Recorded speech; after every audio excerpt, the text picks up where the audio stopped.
la regeneración de la vitamina K. Para poder entender esta reacción, quiero que vean el mismo esquema que les puse cuando les expliqué la parte de la maduración de factores. ¿Se recuerdan de eso? ¿Quién era la enzima encargada de madurar a los factores? La carboxilasa dependiente de vitamina K. Como es dependiente de vitamina K y la vitamina K es la coenzima, durante la reacción quiero que vean, la vitamina K se convierte a un epóxido de vitamina K. Para que la reacción tenga que seguir funcionando, yo necesito que una reductasa me convierta ese epóxido a vitamina K nuevamente, o sea, que me esté regenerando la coenzima. La warfarina lo que hace es unirse a esa reductasa y al momento en que se une a esa reductasa le inhibe. Si inhibe a la reductasa, ¿qué pasa con la vitamina K? Se queda en la forma de epóxido. Quiere decir que la vitamina K ya no se regenera y por lo tanto, ¿qué pasa con la maduración de los factores? No se acaba. Disminuye. Por lo tanto, ya no hay una cascada. ¿Sí?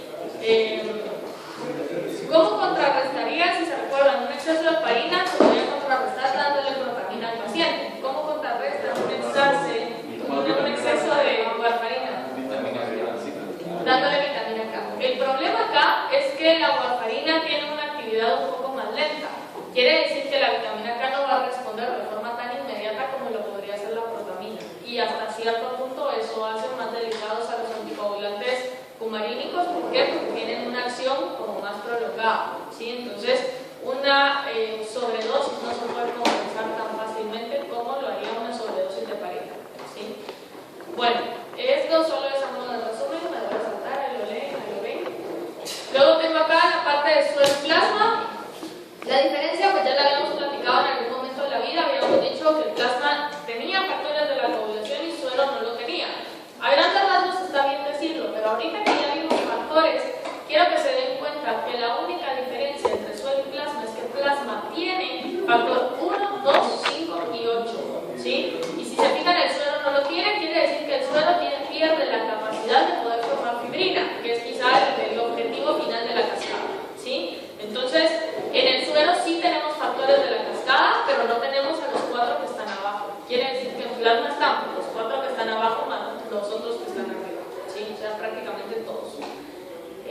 Luego les puse ahí los factores de vitamina K dependientes y los factores lábiles. Ya hablamos un poquito de eso el miércoles. Hablábamos de la transfusión y de lo de ser donador voluntario y todo lo demás. ¿Se recuerdan? ¿Sí? Bueno. El factor lábil era los que tenían vidas medias muy pequeñas, entonces desaparecían muy rápido del plasma y adicionales estaban en pequeñas concentraciones. Por eso decíamos que los tratamientos tenían que darse con crioprecipitados. ¿Sí hablamos de eso? ¿Cómo así? Con crioprecipitados. Crioprecipitados. ¿No hablamos de eso el miércoles? Sí, lo martes.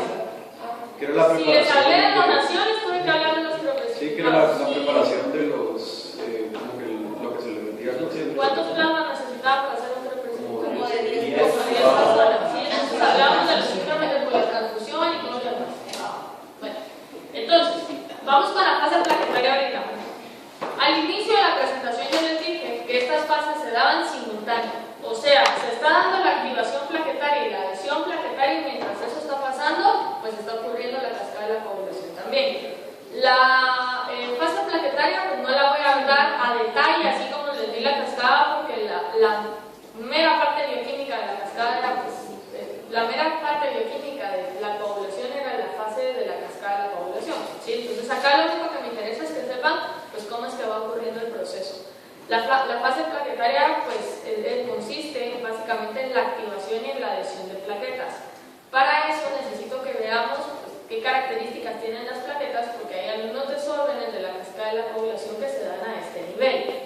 Les dije ya varias veces que la cascada de la coagulación es un proceso del todo o nada. O todo me sirve con todos sus componentes o nada funciona. ¿Sí? Entonces, al final, si yo tengo perfecto fase de coagulación, tengo perfecto fase de fibrinólisis, perfecto fase vascular, pero la fase plaquetaria no sirve algún componente, la coagulación no se da.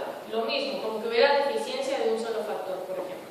Entonces las plaquetas, pues ya me corrigieron la otra vez que no son células, son derivadas de células, son derivados de megacariocitos, pero la clasificación de que no son células es porque no tienen núcleo y no tienen todos los componentes celulares, pero vamos a ver que sí tienen que tener, pues, varios componentes que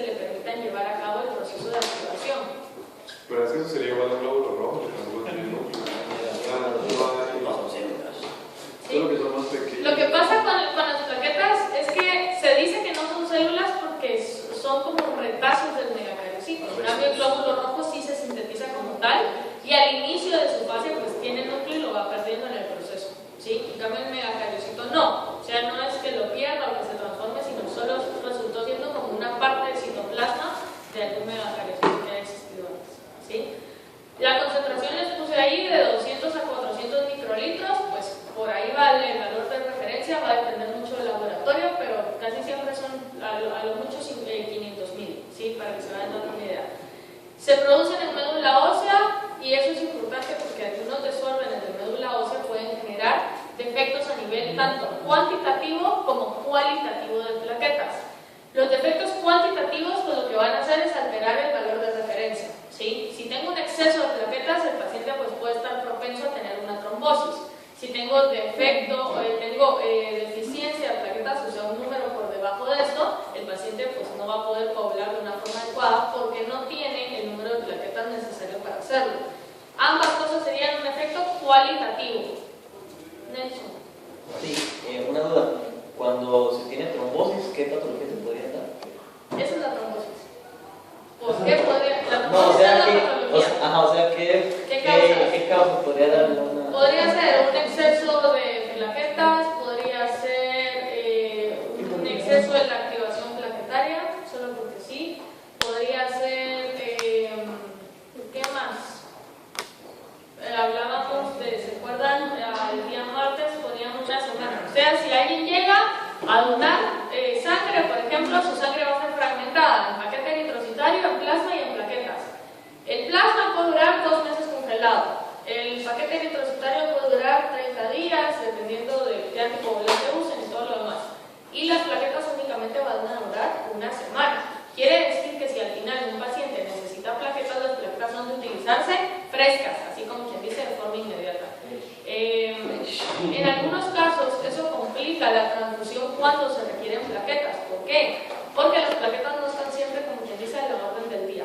Entonces, según procesos automatizados y todo lo nuevo que hay en cuanto a banco de sangre, se puede incluso llegar únicamente a donar solo plaquetas sin necesidad de donar paquete eritrocitario y sin necesidad de donar plasma.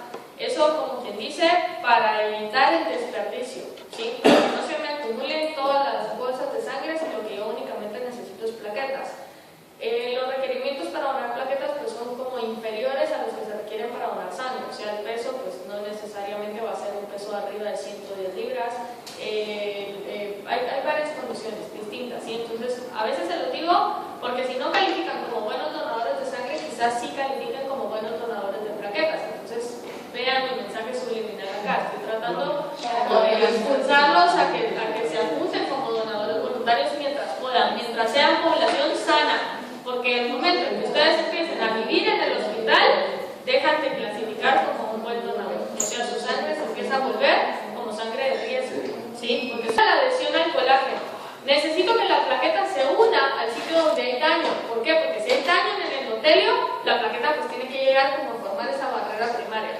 Luego se empieza a generar la liberación de gránulos y el cambio de conformación, y luego eso va a permitir que se dé entonces fase de coagulación sobre la plaqueta y que se pueda empezar la agregación plaquetaria. Entonces, si se fijan, estamos hablando de 2 tipos de adhesiones: adhesión plaqueta al endotelio o subendotelio y adhesión plaqueta-plaqueta, ¿sí? Entonces son 2 cosas distintas para que se vayan dando cuenta pues, que se van formando complejos diferentes. La formación de complejos no me interesa que la entiendan como tal, pero sí me interesa que sepan que se forman complejos y que es un complejo de formación entre lo que les decía ahorita, endotelio-plaqueta o colágeno-plaqueta, y otra entre plaqueta y plaqueta, ¿sí? Son factores diferentes, son complejos distintos los que se forman. No me interesa que se los aprendan ni que sepan cómo es que se forman, pero sí que sepan que existen, ¿sí? Entonces, la adhesión al colágeno, si se dan cuenta, va a ser entre la plaqueta del colágeno por el complejo que se forma, GP1A y GP2A. Y luego la unión de plaquetas al factor de von Willebrand, que lo tiene que expresar pues, parte del endotelio, pero la plaqueta también tiene capacidad de hacerlo. Se forma entonces un complejo GP1-5-9 y luego entre las plaquetas vamos a ver que es otro factor, otro complejo que se llega a formar. Las plaquetas se adhieren al colágeno, cambian de forma y se extienden sobre todo el subendotelio que tiene daño, y luego empieza la liberación de gránulos, que decíamos que era una de las fases, que ya libera gránulos de gránulos alfa que permiten entonces el tercer paso, que es la adhesión plaquetaria, ¿sí? El cambio de conformación y la adhesión plaquetaria. Entonces ahí está, el cambio en la forma pues va a producir al final la activación. Para esto yo necesito que haya calcio, para que la calmodulina pues cambie de conformación, para que se active actina, miosina y se dé el cambio de contracción, o que se dé esa contracción en la plaqueta. Y necesito también liberación de tromboxano A2. El tromboxano A2, quiero que sepan que se produce a partir de ácido araquidónico, y que el ácido araquidónico pues está presente en un fosfolípido y va a ser liberado a partir de una fosfolipasa C. ¿Cómo se libera? ¿Cómo se sintetiza? ¿Cómo actúa la fosfolipasa C? Lo vamos a ver cuando veamos lípidos. Ahorita me interesa que sepan que a partir de ácido araquidónico se formó el tromboxano A2. Y es lo único que me interesa que sepan. Y que ese tromboxano A2 lo que va a hacer es favorecer la adhesión plaquetaria. ¿Eso no tiene algo que ver con la acción de las aspirinas? Sí, ahorita se va a mencionar. Deme una, dos diapositivas. Síndrome de relleno. Bueno, trombina, colágeno y ADP modifican la superficie plaquetaria para la unión del fibrinógeno para poder formar el agregado plaquetario sobre el cual se va a formar la fibrina. Entonces, si vamos pensando en que son procesos simultáneos, procesos paralelos, se está agregando la plaqueta y sobre toda la plaqueta se está empezando a formar la parte de fibrina, ¿sí? Entonces pensemos en que la plaqueta pues ya se activó, ahora se va a unir, y mientras se une, toda la cantidad de la población está formando fibrina alrededor, ¿sí? Y esa fibrina pues empieza a formar los enlaces covalentes y ya forma el coágulo, ¿sí? Entonces quiero que piensen que es algo que está pasando simultáneo, que está pasando rapidísimo, que no hay tiempo de esperar a que todas las plaquetas estén activadas, y cuando ya todas estén activadas pues nos juntamos, y cuando nos juntamos ahora que empiece la fibrina, no, es algo que va ocurriendo pues todo al mismo tiempo, ¿sí? Entonces se vería algo como esto. Quiero que vean las células rojas que están ahí dibujadas, pues dejan de existir en la parte de acá, quiere decir que en la parte de acá es donde está el daño. Esa es la parte que hay que cubrir ahorita, la barrera primaria, que es donde se da entonces la adhesión de la plaqueta al colágeno, y decíamos que estaba mediada por el complejo 1, ¿sí? Luego quiero que vean ahí las dos plaquetas que están ahí abajo, pues forman ya los complejos 2, 3, que son los complejos que permiten la adhesión a las plaquetas, y también la adhesión al factor de von Willebrand, que permite que se vaya dando entonces como el pegamento entre las plaquetas. Y adicional a eso, pues todos los factores de la coagulación y todo lo demás que va a estar alrededor para poder formar la malla de fibrina, que permite entonces la unión de todas las plaquetas y el resto de células entre sí. Bueno, aquí está lo de la aspirina. Vean ahí, fosfolípido, ácido araquidónico, de alguna forma eso termina siendo tromboxano A2, y ese tromboxano A2 permite favoreciendo la agregación plaquetaria. Supongo que todo el mundo ha escuchado la recomendación de si tiene como esa propensión a sufrir infarto agudo del miocardio, tómese media aspirina al día. ¿Lo han escuchado? En la tele es como bien publicitado. La recomendación es pues esa, que el paciente tenga esa tendencia a padecer infarto, porque si no lo único que van a hacer es como evitar que se dé una coagulación bien al momento en que se necesite. O sea, un paciente sano no debería estar tomando aspirina. Si se recuerdan cuando vimos la parte de regulación enzimática, yo les puse a la aspirina como ejemplo de una inhibición irreversible. Decíamos que las inhibiciones irreversibles lo que hacían era añadir grupos funcionales covalentes al sitio activo de la enzima que lo destruían completamente. Es lo que está haciendo la aspirina. La aspirina se va a unir a la actividad ciclooxigenasa, y la actividad ciclooxigenasa era la que tenía la capacidad de producir tromboxanos y prostaglandinas, que les dije que eran las que producían el dolor y la inflamación y todo lo demás, ¿sí? Entonces, ¿qué es lo que está pasando acá? La aspirina pues está inhibiendo la formación del tromboxano de la misma forma que como inhibiría la formación de prostaglandinas, ¿sí? Entonces, es una inhibición de tipo irreversible y se deja de sintetizar tromboxano 2, y ya el tromboxano 2 no se da la agregación plaquetaria. Si no hay agregación plaquetaria, pues no hay coagulación, ¿sí? La aspirina entonces sería un anticoagulante, pero no es... Tampoco. Tiene un efecto anticoagulante, ¿sí? Bueno, vamos con la fibrinólisis ahora. Toda la parte que nosotros vimos del complejo proteína C, todo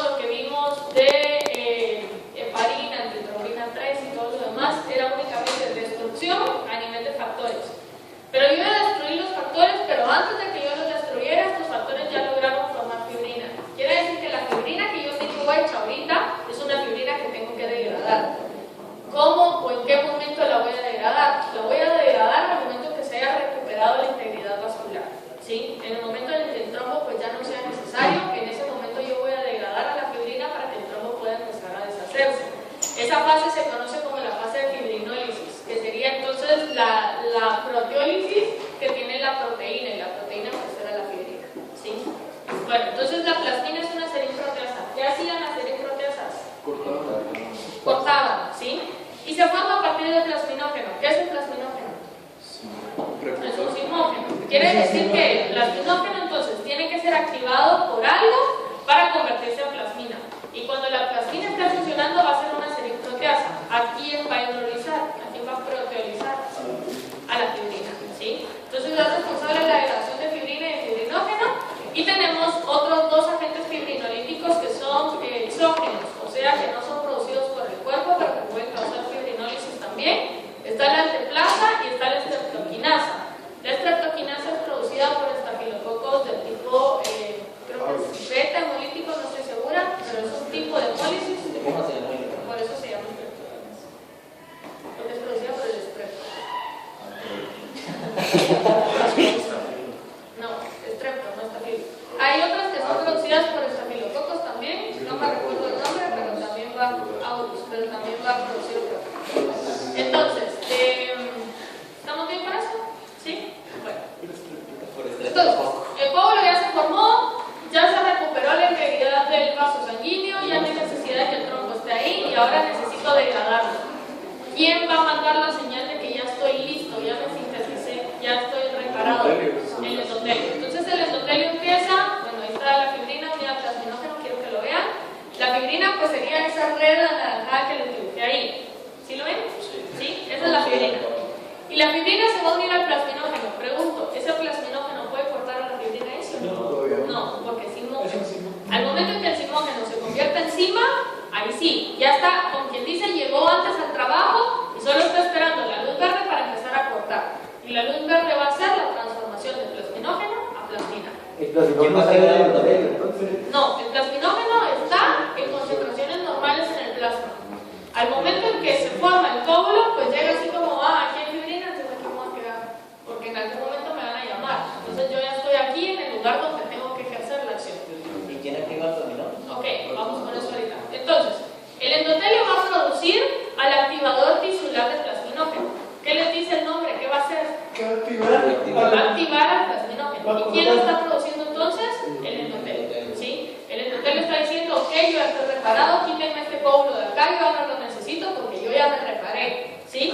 Empieza a producir al TPA entonces. Al momento que produce el TPA, quiero que se fijen que es un activador tisular del plasminógeno, pero va inactivo. Para poder activar al plasminógeno, ¿qué necesito hacerle a este TPA? Activarlo. Bueno, entonces, ¿qué pasa? Este TPA se une a la fibrina y cuando se une a la fibrina dice, aquí hay fibrina. Entonces, como aquí hay fibrina, yo me tengo que activar porque algo tiene que venir a degradar esta fibrina. Como quien dice, lleva el chisme de decir, aquí hay fibrina, vengamos a degradarla. Entonces, ¿qué hace? Al momento que el TPA inactivo siente o percibe o se une a la fibrina, cambia de una forma inactiva a una forma activa. Esa forma activa entonces ahora le va a pasar el mensaje al plasminógeno y le dice al plasminógeno, mira, deja de ser un simógeno y convertirte en una enzima. ¿Por qué? Porque necesito que el plasminógeno en este momento se convierta en plasmina para que la plasmina entonces pueda degradar a la fibrina. Qué bonito. ¿Se entiende el esquema? No, ¿Sí? eso no se puede como que inyectar. ¿Qué cosa? El TPA tisular del plasminógeno. Sí, y de hecho la alteplasa, que fue la que les puse antes, se puede utilizar como una sustancia fibrinolítica. ¿Sí? Igual que la streptokinasa, por ejemplo, que sería aislado en el streptococo beta-hemolítico. Si yo la lograra hacer sintética, pudiera, por ejemplo, ponérsela a un paciente para que haga fibrinólisis. ¿Sí? Como les dije, es una prueba de todo o nada. O sea, si sirve cascada la coagulación, me tienen que servir los 12 factores con toda la revelación. Si sirve fase vascular, necesito todos los componentes que el endotelio tiene que producir. Si sirve fase plaquetaria, necesito que se dé la activación, la agregación, la producción de gránulos, etc. Todo. Tiene que funcionar, entonces decimos, fase vascular, fase plaquetaria, tiene que funcionar el endotelio, fase coagulación, todo. Con una sola cosa que me deje funcionar en cualquiera de los procesos, todo el proceso deja de ser efectivo. Entonces, si se dan cuenta, pues es un problema bastante riesgoso. ¿Por qué? Porque mucha gente o muchos componentes meten las manos a la masa acá, ¿sí? Entonces, con uno solo que falte, pues se pierde la homeostasia acá, ¿sí? Entonces, quiero que traduzcan esto a patologías. Cada deficiencia, cada defecto va a ser una enfermedad diferente, ¿sí? Por si les interesa volverse hematólogos en algún momento de su vida, pues sepan que tienen bastante pretensión a partir de acá, ¿sí? Bueno, lo primero que evalúo en un paciente, si quiero saber cómo está, es el recuento de plaquetas. Si hago un recuento, estoy hablando de defecto cuantitativo o cualitativo. Cuantitativo, ¿sí? Entonces, el recuento de plaquetas puedo evaluarlo con una hematología completa. Usualmente las hematologías completas pues incluyen el recuento de plaquetas, pero si el laboratorio pues no trabaja hematologías completas, pues que me hagan un recuento de plaquetas está bien, ¿sí? Quiero que vean el tubo. El tubo tiene un tapón morado. Estos son tubos de extracción al vacío. El día lunes, si me recuerdo, si alguien me manda un correo, gracias para recordarme. El día lunes, si me recuerdo, les traigo tubos para que los vean, para que vean cómo son, para que los toquen y los sientan. Los sistemas de extracción al vacío tienen la ventaja de que son pues estandarizados, ¿sí? Y el hecho de que sean estandarizados quiere decir que si un tapón morado acá tiene anticoagulante con EDTA, acá y en cualquier parte del mundo lo tiene, ¿sí? Entonces, tengo tapones, el tapón es el código acá de color, tapones de diferentes colores, morados, negros, celestes, verdes, negros con amarillo, amarillo con rojo, rojos, amarillo con dorado, por ejemplo. Tengo diferentes tapones de colores y cada color significa algo. En este caso me interesan por lo menos que se aprendan los 3 colores que les voy a dar acá. El tapón morado tiene EDTA como anticoagulante. EDTA. Es etilendiamin tetra no sé qué. EDTA. EDTA. E de enano, D de dedo, de tomate, A de Anticoagulante, ¿verdad? es anticoagulante. El EDTA es un agente quelante. ¿Qué hacen los agentes quelantes? Los agentes quelantes secuestran iones de las soluciones. El EDTA es específico para el calcio. Quiere decir que el EDTA lo que va a hacer es secuestrar a todos los iones calcio de la solución. Al momento en que secuestra a todos los iones calcio de la solución, ¿qué le estoy quitando a la cascada de ¿sí? Quiere decir que todos los factores que usaban calcio, que eran todos los que al final terminaban uniéndose a la plaqueta, no se van a formar. Quiere decir que no va a haber formación de fibrina y por lo tanto pues se va a mantener anticoagulada la sangre, ¿sí? El EDTA entonces se utiliza para hematologías completas y recuento de plaquetas. Luego tenemos otra prueba que es el tiempo de sangría. Quiero que vean el dibujo ahí, hay una X roja arriba del lóbulo de la oreja del paciente, ¿la ven? En la posición donde está esa X roja, o sea, por acá, se le hace un corte al paciente chiquito con una lanceta pequeñito y ese corte pues va a hacer que el paciente sangre. ¿Qué hago? Agarro un papel filtro y se lo coloco en la oreja al paciente. Si le pongo el papel en la oreja, ¿qué va a pasar en el papel? Se va a hacer una manchita de sangre. Bueno, se hace una manchita de sangre, 30 segundos. A los 30 segundos vuelvo a poner el papel, obviamente no donde está la manchita, sino en un pedazo limpio, y eso pues me va a generar una segunda manchita. 30 segundos otra vez y otra manchita. 30 segundos otra vez y otra manchita. Quiere decir que cada 2 manchitas voy a tener un minuto en el cual no se ha formado el tapón primario del paciente, ¿sí? El estándar o el valor de referencia es más o menos 1,5 minutos, 2 minutos en que una persona normal debería de formar el tapón primario. Si mi papel filtro tiene 7, 8 manchitas, ¿qué les dice eso? Que el paciente no está coagulando. ¿Qué me evalúa la formación de tapones primarios? La forma en la que el paciente está contrarrestando esa hemorragia, obviamente de forma primaria, in vivo, ¿sí? Entonces es una prueba que yo estoy haciendo sobre el paciente. Eso es solo para plaquetas, ¿no? La primaria no incluye la fibrina. Sí le incluye, pero está de verdad pues un tanto obsoleta y ya no se utiliza mucho, generalmente porque hay mucha como subjetividad detrás de esto. ¿De qué va a depender el tiempo que tarde en dejar de sangrar el paciente? Pues de qué tan profunda haya hecho la herida, qué tan grande haya hecho el corte. Entonces cuesta mucho como estandarizar eso entre laboratorios, ¿sí? Entonces cuesta estandarizar un valor de referencia. La mayoría de doctores que mandan a hacer esta prueba de laboratorio son doctores pues ya muy grandes, ajá. Sin embargo, la prueba, si ustedes quieren evaluar la formación del trombo dentro del paciente y la formación del tapón primario, es la única prueba que tienen para hacerlo, ¿sí? Si ustedes van a meter a un paciente a cirugía, pues necesitan hacerle todo el panel de coagulación. Antes de meterle el cuchillo, ustedes querrán estar seguros que el paciente va a tener la capacidad de poderse recuperar. ¿Sí? Pues sí, porque lo veo. No sé por qué no lo. Supongo que el flujo de sangre no es tan grande, que la herida pues no va a ser tan grande, que el paciente no lo ve, entonces no está tan dramático para el paciente tampoco. O sea, si usted le dice al paciente, a ver, lo voy a cortar aquí, a ver cómo reacciona. Mucha gente se desmaya al ver la sangre, entonces a veces que sea la verdad, pues es ¿sí? Ahora el torniquete, creo que esa ya se los explicaron, que les ponen el esfingo, una presión dada, un tiempo dado, y al final lo que tienen que evaluar es el número de petequias de esa forma, ¿sí? Pero eso no era para ver qué tan como abiertas estaban los capilares, ¿sí? Sirve para evaluar la integridad vascular, la resistencia capilar que llegue a tener el paciente, ¿sí? Entonces, obviamente, mientras más petequias tenga, menos resistencia capilar. Entonces, le puede servir también porque acá que está evaluando la capacidad del colágeno y del endotelio y todo lo demás. Acuérdense que les dije, era un todo o nada, entonces todo tiene que funcionar.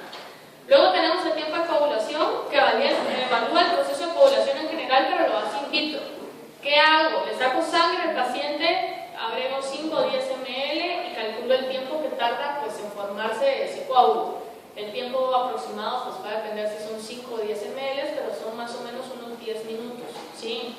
Esta prueba tiene que hacerse en un tapón de vidrio, en un tubo de vidrio, No tiene que es lo que les puse del lado izquierdo. No tiene que tener nada, el tubo tiene que estar limpísimo. No se puede usar en los tubos que tengan tapón rojo. El tapón rojo sirve para que la sangre se coagule y al final pues yo puedo utilizar suero. Quiere decir que el tubo rojo se utiliza mucho en química sanguínea. Química sanguínea es glucosa, creatinina, nitrógeno urea, todo lo que van a medir en sangre. Se usa mucho ese tubo con tapón rojo. Pero para evaluar la coagulación yo no uso el tubo con tapón rojo. ¿Por qué? Porque el tubo con tapón rojo